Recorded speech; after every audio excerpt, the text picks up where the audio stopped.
Hey everybody, welcome back to the channel. Oddone here, and we're continuing our series of reviews with Cang Toys and their minifigures based on the Predacons from Transformers that make the incredible Predacon. Today we have number 3 in the line, FirMini, or FirMini, but we know him as DiveBomb. Box looks phenomenal. Big robot form in the front, big beast form in the back, still shiny as the other ones. Everything is pretty much still the same, legalese and all that.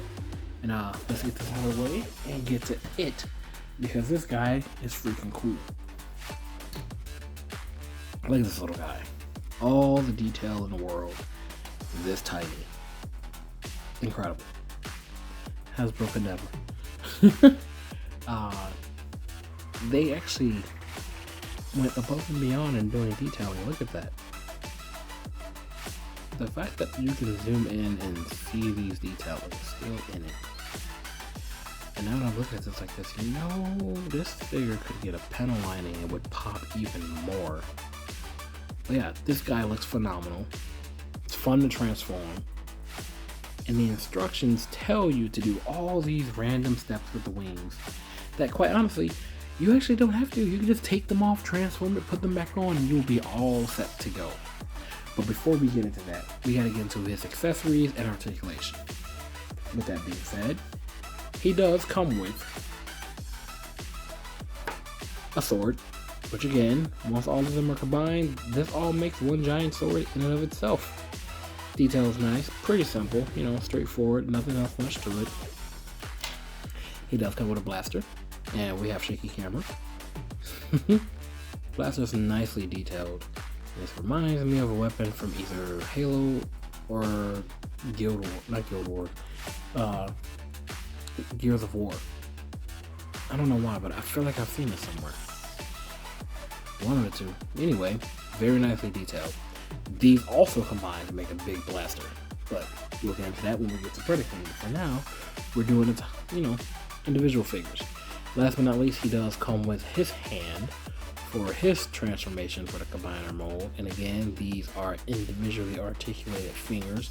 They look great. You can do whatever you want with them. You know, live long and prosper, all that good stuff. You can rock. You get Spider-Man. And last but not least, obviously you all know it's gonna happen. You can flip everyone off. That's always great to do. But yeah, it'll be even better once it's actually completed. Just to get a scale of how big he actually is for all these guys. This is his hand. I mean,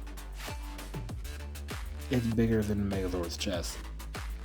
This is gonna look great once it's done. But anyway, let's get into DiveBomb.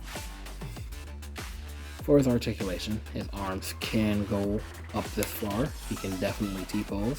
That click you hear is actually for the transformation. These are actually gonna lock down. So I gotta pop these back out. Otherwise, I'm gonna go with it. As you can see, it does have bicep swivel, double jointed elbows as they all do. Gives great range, both sides. Can look up a little bit, can look down. Left and right head movement. You can't go all the way around. His legs can, let's move the skirt out the way. There we go. Legs can kick forward that far. We do have a knee bend here, and it does seem limited, but if you pop this, you can now bend the bottom part technically to get the, I know it's for the transformation, but you technically get a little bit more bend. Let's move this tail skirt out the way. There we go. And we're gonna put this back in place. There we go. We do have claw articulation at both the front and the back talon.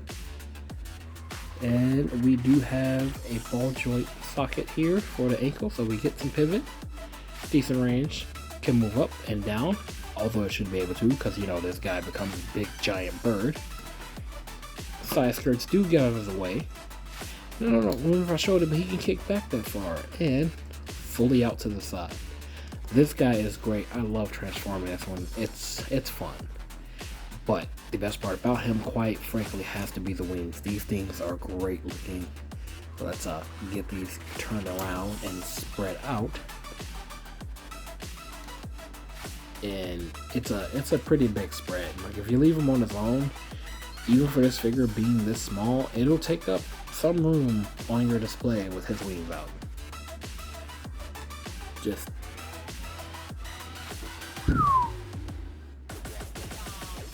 that's freaking cool. That is freaking cool. And just for context, let's pull the backs on. That's spaced out kind of far. That is a decent amount of space. I mean, I don't know how else to describe that aside from that he has a big wingspan. Pun fully intended. And the feathers do move on the wings, which is great. Get you some dynamic posing. Looks really good from the back, and the cool thing is that you can't see it on camera, but if you have any type of light source coming through, oh no, you can't see it on camera. This shines a really nice muted gold. It's really cool. I love it. But yeah, and as you can see, that's the only real kibble that you can see from the transformation. It's actually hidden pretty well. Although again, it's fairly simple, so not much of it going on there. Gonna close these back just a little bit, just for the sake of being able to show a size comparison. Actually, you know what? Let's take them off, because right after we do this, we can go directly into transforming him. But with those off, as you guys can see, just like last time, shorter than a Megazord, and this Megazord is about 5 inches tall, maybe 6, 7. I'm not sure how tall this Megazord is. You know, let's get Iron Man here. Oh wow, it's probably about 6 inches tall. Iron Man's just slightly taller than it. You guys can't see it that well, but I can. Sorry about that. There you go. So I've been incorrect the entire time I've been doing reviews talking about the Megazord's height and saying he's 5 inches. He's more likely 6 than 5. Doesn't matter, this guy's still short. Anyway, back to what we were doing. Let's get modular Iron Man back up here, so we actually have him standing next to our one and only DiveBomb. And yeah, it comes up to his waist. We have our Lord Zed Super Putty, who still wants to fall forward from the other reviews. We have our SH Figure Cooler, who appears to have lost his crown. Oh no, I found it. Never mind. There we go.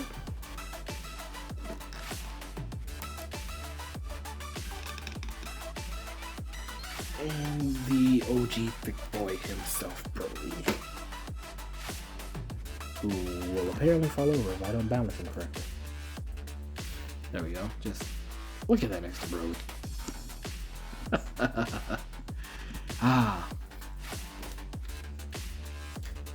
Last but not least, the other two previously reviewed figures. We have Rampage and Pain in the Ass to Transform Tantrum. And this is starting to shape up really nice. You can see there's a bit of a color difference. You know, we have more orange and red, more orange and red and orange, and then we have a mix of black and gold into this. This is gonna look incredible once it's all put together. But now that we have this shot and everything all said and done, let's get to transforming DiveBomb. So his transformation is actually quite simple. It's mostly just moving his legs a little. But we're gonna start off by lowering these down. That snap is satisfying. That it goes into place so securely like that. We're going to raise up his sides here. The hands go directly in and hidden away without a problem. And they hide nicely. They're gone. No longer has hands. You can't even tell that he had them. Anyway, we're gonna take his arms. These are gonna go back, so we can get these ready. We can get his head ready because this entire section is gonna move upward. So we'll move that up. We'll move this down, and we'll just tuck his head away securely in there. And now that we have this moved, we can just rotate his head around. And DiveBomb's head is already here, just that fast. And this right here is the connection joint for the arm. We'll see more about that inside of Predacon's video. With that being said, we're gonna move his arms back, and we're gonna turn them sideways again. So there we go. These are actually going to connect down and not get in the way for us in a little moment. Now we're gonna start working on the legs. So let's move his flap up. But I already have it up. I can't tell. But what I do know is that this will plug into here. If I'm remembering that correctly. I could be remembering that wrong. And it could just plug into his back. I don't know. I thought he had the easiest transformation. I didn't say I remembered it. But with that being said, we're gonna try our best to do this. So let's bring his legs down. Pop this. Bring this one down. And pop this one. If I remember correctly, we need to actually switch his legs around. And they're gonna go this way. And I just realized I was doing it up in the air instead of letting you guys see what the hell I was doing. I am so sorry. And then we should just have to turn his feet around to have his legs done. And this is what I mean by DiveBomb has the easiest transformation out of the rest of them. Spread the tail feathers. And then all we really have to do is bring his wings back. And speaking of bringing his wings back, these hands lock together, so you don't have to worry about them going anywhere. Let me show you that before I close it again. These two just click in here, that peg and that peg. These click together, and you get a solid lock on the arms, so you don't have to worry about them moving anymore. And now the video is making me a liar. Oh no, I moved it out of the way. Come on. There we go. Awesome. So we have DiveBomb in bird mode, but not quite, right? Not quite. I just wanted to open his beak, I'm sorry. As you can see, the transformation is fairly simple. We can even move these up or back, depending on how you want them. But it's fairly simple, right? It doesn't seem like there's too much to this. It's done rather easy. It doesn't look like much happened. He just, turned his legs around and hunched forward. Well, that's because we don't have his wings connected. Once we connect his wings, this thing will look as it should. So let's grab those now. Wing number one. And they'll just plug into the side here. And then all you have to do is maneuver the wings however you want them to be.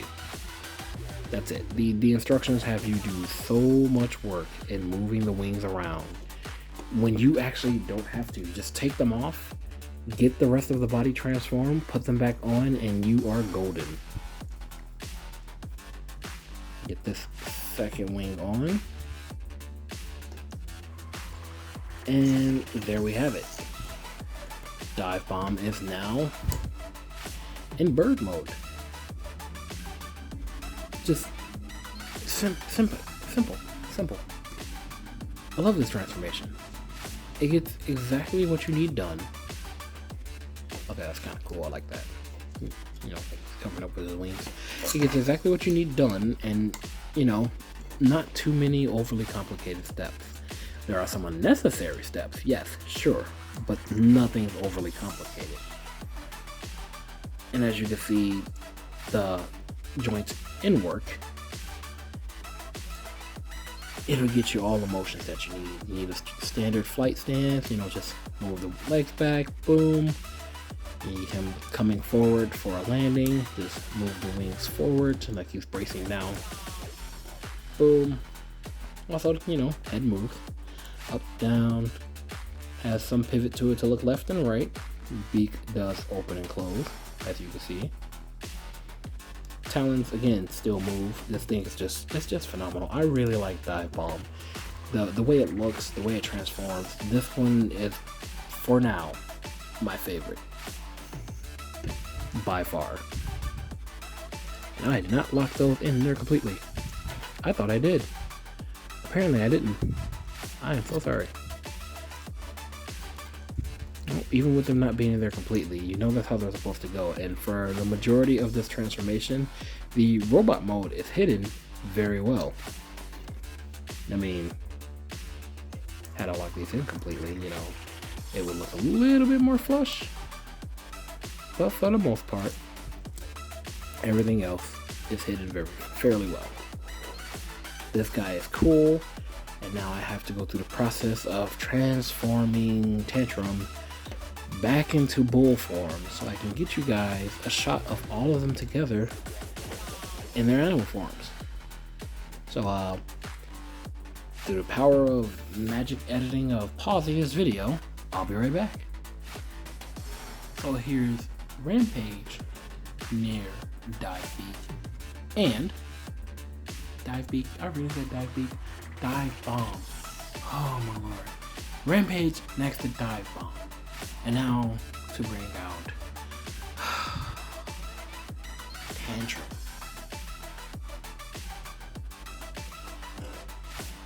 And there we go.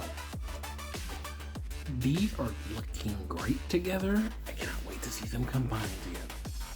However, seeing how I keep doing this in each video, this is gonna get progressively longer for each one. And not watching wise, just me filming.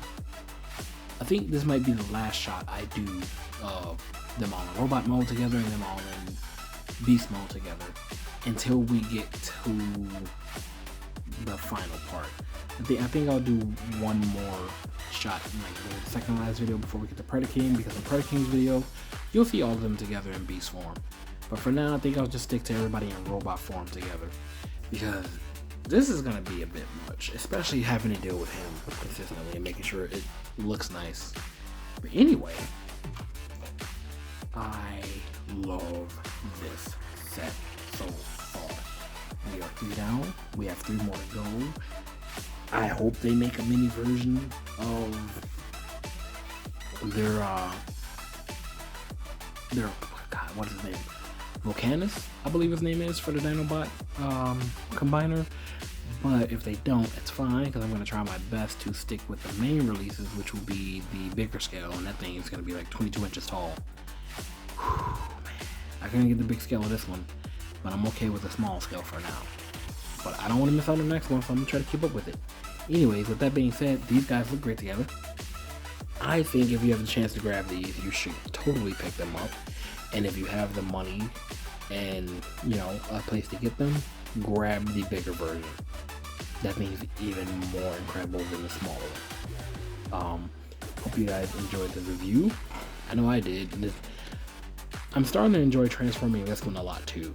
Not just DiveBomb. This one, both of these are fun. You're a pain, but both of these are fun. But yeah, I hope you guys enjoyed the review, and tune in for the next one, which should be who's number 4? Was it the cat? Was it the other arm? Oh no, I have both arms. I think it's the other leg. I think the rhino was last. Damn it, I don't know who number 4 is. But with that being said, I'll catch you guys in the next one. Let's move him out the way so he can spread his wings and Ka-Kaw.